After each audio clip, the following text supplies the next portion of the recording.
أعوذ بالله من الشيطان الرجيم بسم الله الرحمن الرحيم الحمد لله رب العالمين الصلاة والسلام على سيدنا نبينا قاتم المرسلين أبو القاسم محمد صلوات اللهم صل على محمد وآل محمد وعلى آل بيته الطيبين الطاهرين المعصومين المظلومين الذين عذب الله عنهم الرجس وطهرهم تطهيرا اللهم صل على محمد وآل محمد أما بعد قال رسول الله صلى الله عليه وآله وسلم فاطمة بضعة مني.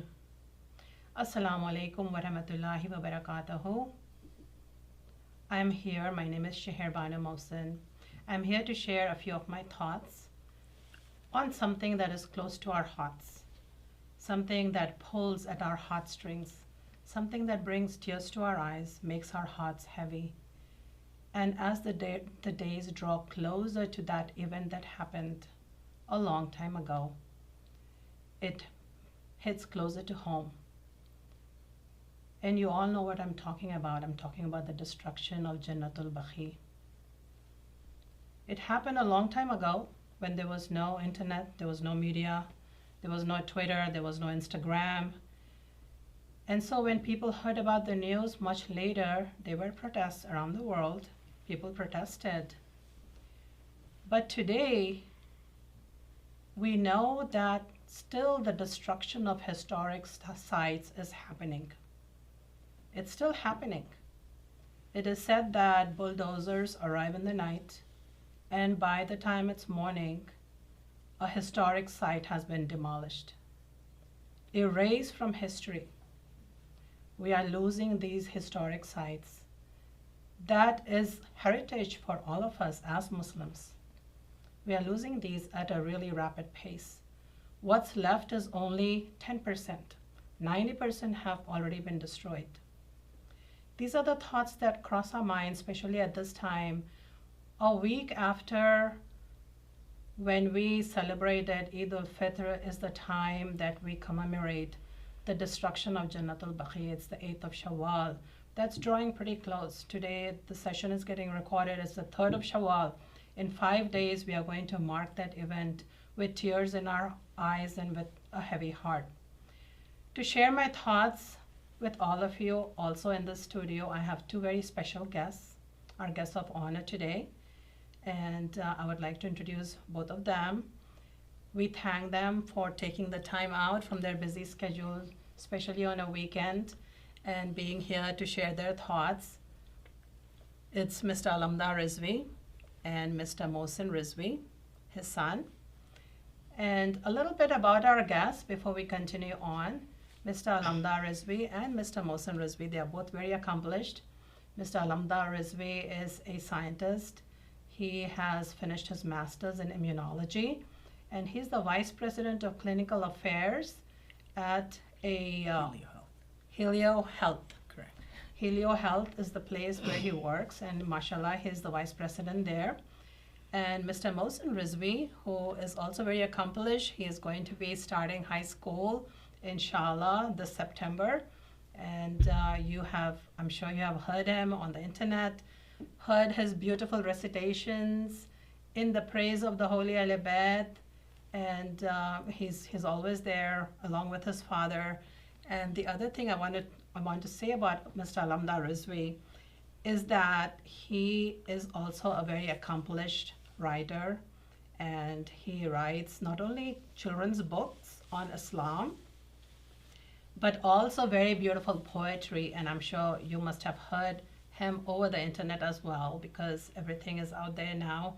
Our majlises and our recitations and the jashuns that we do when we celebrate an event or we commemorate the martyrdom of one of our imams or the Holy Al-Bayt or the family of the Holy Al-Bayt, you will hear his beautiful recitations. So with that, I would like to invite Mr. Alamdar Rizvi to share his thoughts on Jannatul Baqee. Bismillah ar-Rahman ar-Rahim. First of all, I'd like to thank Dr. Seherbano Mohsin. I'd like to thank Baqee TV for the opportunity to speak. It's an honor for me. It's an honor to be a part of the Baqee Organization and the Baqee team. I am extremely humbled to be able to speak here. The event of the destruction of Jannatul Baqee is of paramount importance to us in our lives. It's not only for my generation, for preceding generations, but for the next generations, my son, and the generations to come. Hopefully, we will have positive results much sooner. That's our hope and goal, inshallah. But this is an ongoing process. Once, inshallah, we have success in our aim here, and we are able to get through and accomplish what we're looking for. The next generations need to continue to build upon that and maintain what's been happening. So, I'm extremely saddened, by when we see we go to Karbala, we go to Najaf, we go to Samira, and we look at our beloved imams and their holy shrines, even in Syria, Janab Zainab, Janab Sakina's Rosa. You see these beautiful domes and the minarets, and it's just inspiring, and it's wonderful to see that. And when you enter the haram, it's beautiful marble inside their chandeliers. It's beautiful. And then you look at the grave sites of the daughter of Prophet Muhammad, the mother of Imam Hussein. So Imam Hussein, you look at his tomb in Karbala. This is the mother of Imam Hussein, and she is there. There's no tomb site. There's nothing to recognize her. It's just barren land, and there's some small stones there. When you see the picture and the image, it just shatters you. It should not just be a movement for Shias. This is for Islam, for Muslims, and even I would say for non-Muslims too. I mean, a lot of grave sites of Christians have also been impacted. So Christianity is a religion that's also been impacted, where they have desecrated and demolished tombs of prophets of the religion of Christianity. So this is not just a movement that should be for Muslims, but for all, I would say, all humanity. Yeah. So our Prophet Muhammad Mustafa sallallahu alaihi wa sallam, he wasn't just sent to people that are Muslims. He was sent as Rahmatul lil Alameen.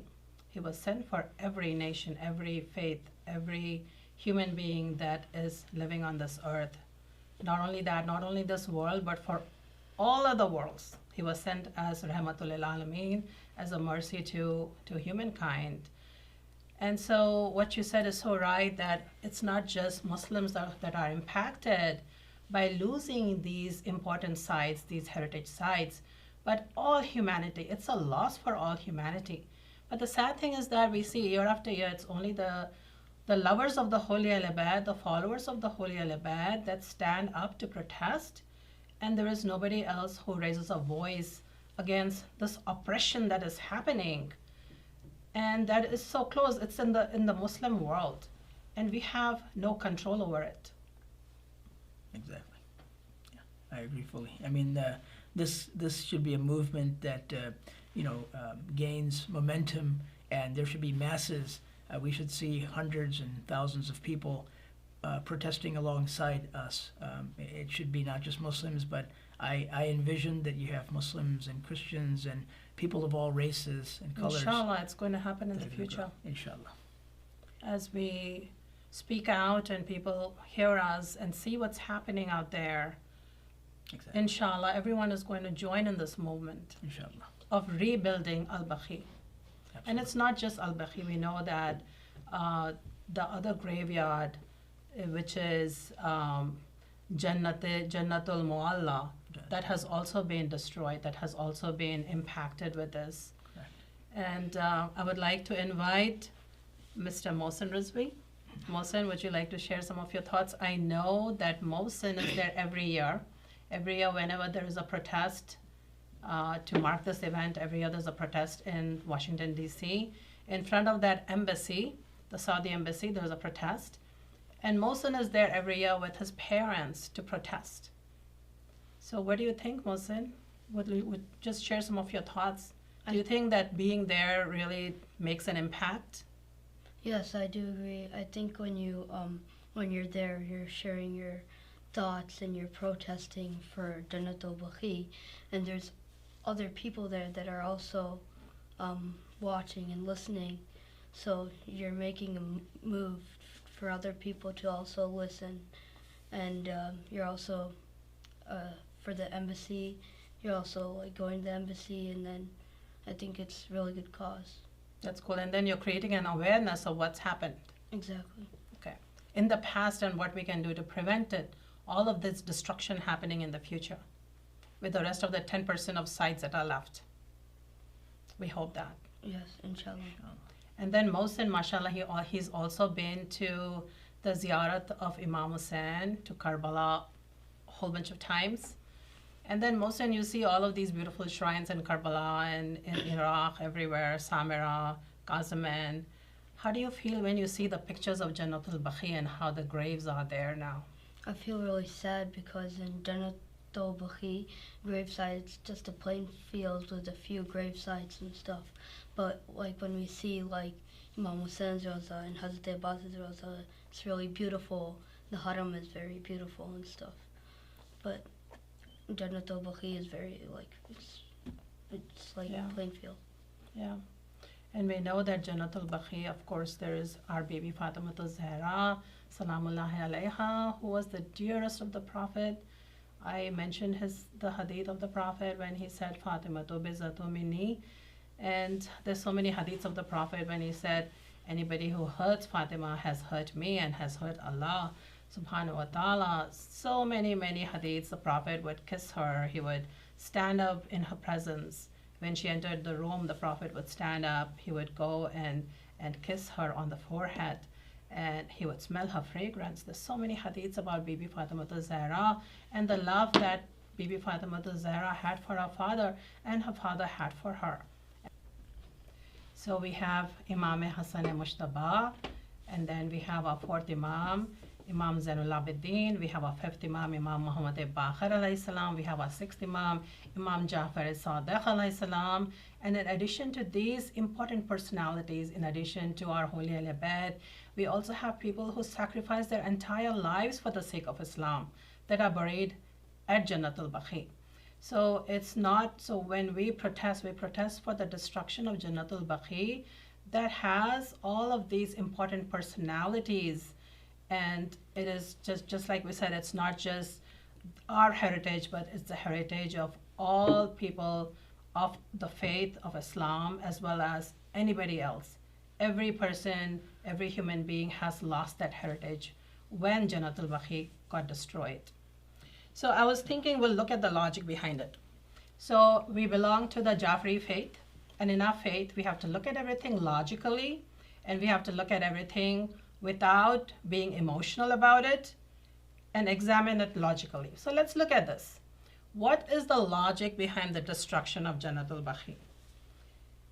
When we read about it, we know that it's the Wahhabi ideology that they frown upon having buildings near grave sites. Okay, so let's for a moment say, okay, fine. That is the logic behind it, that you don't want to have buildings near grave sites because they think that people worship the buildings. We know what we do when we go to these shrines, these beautiful shrines that are the center of our being. There is every year during Arba'in is when we go to Karbala, and we have been doing that, mashallah, for the past, like 10, 12 years. And so when we go to those shrines, we know that when we stand there, we send our salams to our imam, and we say that we are the witness that you have established salat, you have given zakat, and you led your life in obedience to Allah subhanahu wa ta'ala. That's how we send our salam. We don't worship shrines, we know that. So that logic is flawed when they think that we are worshiping buildings. And then you look at what's happening in Mecca, right? we know that they constructed this huge, big, monstrous, ostentatious building, which is called the Clock Tower, very close to the Kaaba. The Holy Kaaba, which is the center of our devotion. When we pray, we face the Kaaba. Every Muslim faces the Kaaba. That is the center of our existence. And now that Holy Kaaba is in the shadow of this big, monstrous clock tower. So that logic is flawed. Like, you think you people go to that clock tower, they are not worshiping it with their eyes? What is the meaning of worship? Like, you go there and you're admiring it and it's occupying your thoughts? That's exactly what's happening with this monstrous building that they have built, which is a clock tower. And it said that the Holy Kaaba, I have not been there, I have not been for Hajj. Inshallah, I want to go this year at least, or next year, inshallah. But it is said that the Kaaba is in the shadow of this big clock tower. And when you Google clock tower, it's actually the Fairmont, okay, a 5-star Fairmont, a monstrous structure that is built. Everything is superlative about it. The biggest tower, the biggest clock, the biggest gold leaves. It's the most showy, ostentatious thing out there that they have built. How is it that's not something that they should think about? You know, like, how is that not idol worship? How is that okay with their ideology? That they frown upon the construction of any shrines because it's ostentatious, but they can build this monstrous structure. What do you think about that? That's so illogical. That's a great point, and I think that this stems from the misunderstanding of the Muslim Ummah, that when we go to these the shrines in Karbala and Najaf and Kazaman and so on, we're just going to give our tribute and paying salutation and respect and doing our salam. There's no worship that's happening. We only pray to God, to Allah subhanahu wa ta'ala. So that's, I think, one of the primary misconceptions. And this is kind of stems from the Saudi ideology and the Wahhabi, as you mentioned, the Wahhabi movement. They just don't understand the concepts, the basic concepts in Islam, and what we're trying to achieve. So the preservation of heritage sites is a primary goal.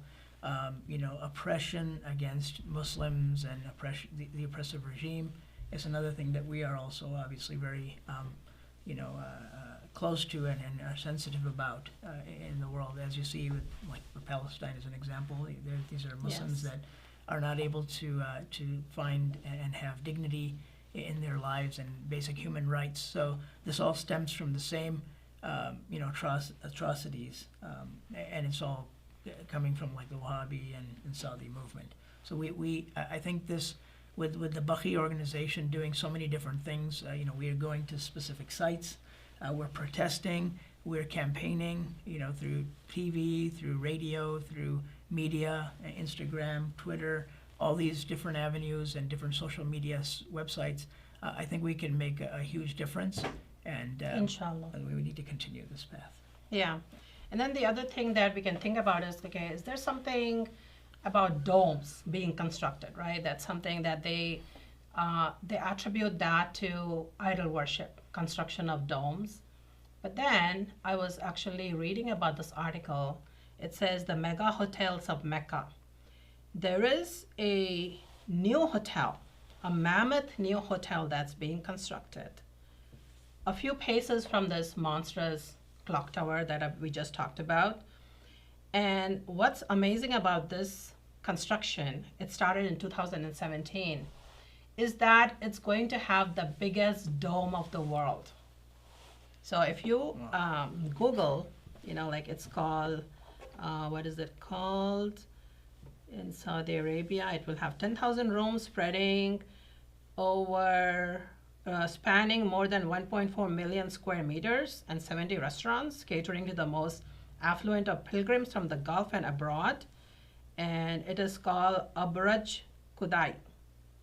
So if you Google Abraj Kudai, Kudai, you'll see a picture of this huge, mammoth, monstrous thing that is going to appear pretty soon. it has the largest dome in the world. That is their goal. They want to have everything like the largest. So this is the largest dome in the world. So that also is not logical that they have something against building domes. And this monstrosity that's going to happen that we are all going to see is going to have the biggest dome of the world. Yeah. So it's so illogical. So what is the problem with building domes then? What is the problem with building domes? It doesn't have any logic, or like, yes, we respect every people, we respect every faith, we respect every belief, we respect the opinions of other people, but this, when it encroaches on how I feel and encroaches on my heritage and the heritage of my children and my grandchildren and so on for generations, yes, I have to stand up and protest because it's so very illogical and thoughtless. So Alamdar has written a beautiful poetry about Jannatul Baqee, and he's also written it in Urdu as well. But today he's going to share the English version of it. Alamdar. Bismillahirrahmanirrahim. So I've written this to capture the sentiments that have, and it emphasizes on Bibi Fatima Zahra and her personality and symbolism. So, tears flow freely from my eyes still today. The sky burns red, the clouds turn gray. The Arabian desert lies sorrowfully silent, shaken by the atrocities upon Zahra so violent. The graveyard of the beloved Prophet's daughter awaits patiently for droplets of water. The one for whom the Prophet would rise, killed by the usurpers of Fadak to no surprise. With no shade, no protection, no cover, her grave lies open for all to discover. How unbearable the thought of you crushed by the door, inflicting pain upon Fatima to the deepest core. May the curse be forever upon those transgressors. They lit the fire, burned the door, those wicked oppressors. Your ribs were broken, Mohsin was killed. Ali, broken-hearted, remained strong-willed.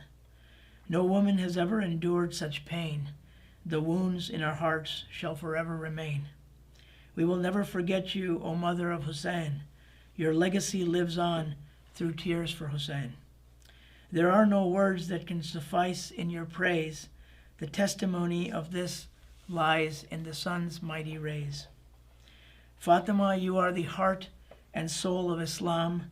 The angels forever give salutations and salam.